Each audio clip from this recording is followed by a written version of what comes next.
Here, I said, shoving the 10 in my hand into his chest, making him stumble back into the person behind him.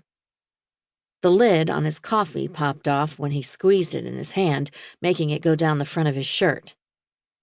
Crap, I'm so sorry. I didn't mean for that to happen. Just my luck that something like that would happen. I felt so bad that I turned around, grabbed a few napkins from the dispenser behind me, and began patting his chest down, trying to sop up the coffee. It had made his t-shirt tighter, the wetness showing off his ab muscles. I could feel my face growing redder by the second. Why couldn't you just let me pay for my own coffee? I asked. He started to laugh, making my head come up to hit his chin so hard that I heard his teeth crack together. My eyes watered in pain. This is so humiliating, I whispered, feeling the tears as they began to fill my eyes.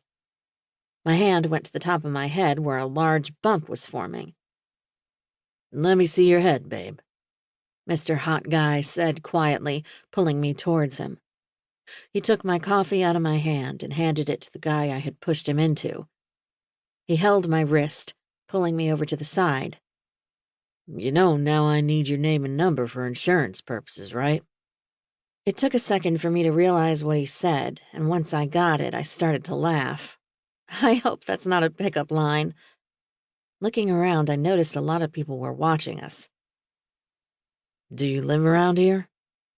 He pulled my chin in his direction, forcing my eyes back to him. Yeah, I go to school here.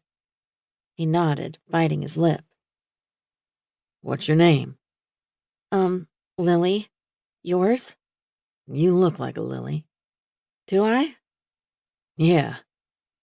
He chuckled, taking a piece of my hair and tucking it behind my ear. I'm Cash. My eyebrows drew together. Is that a nickname? Nah. Ma named me Cash after Johnny Cash. His hand came up again, this time to run along my jaw.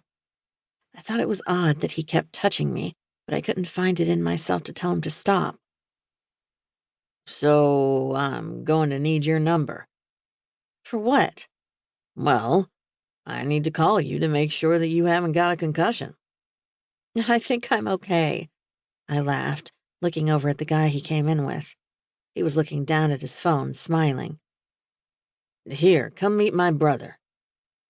He didn't give me a chance to say no. He grabbed my hand, dragging me with him to where his brother was standing. What's that smile for?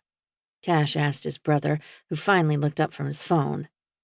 I had no idea what these guys' parents looked like, but good Lord, they were seriously hot. Nothing, Liz messaged me. This is Lily.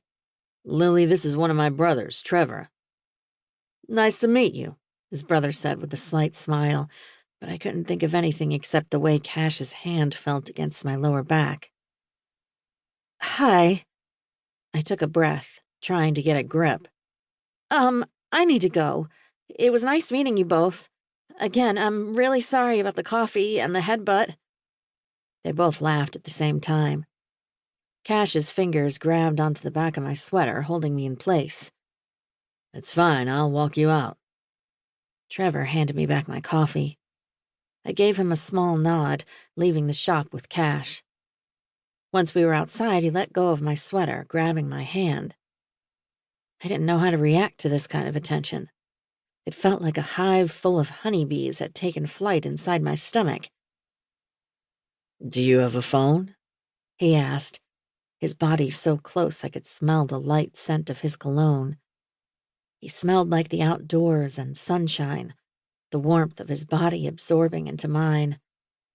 I felt inside my sweater pocket, pulling out my phone. I couldn't find my words because he was standing so close.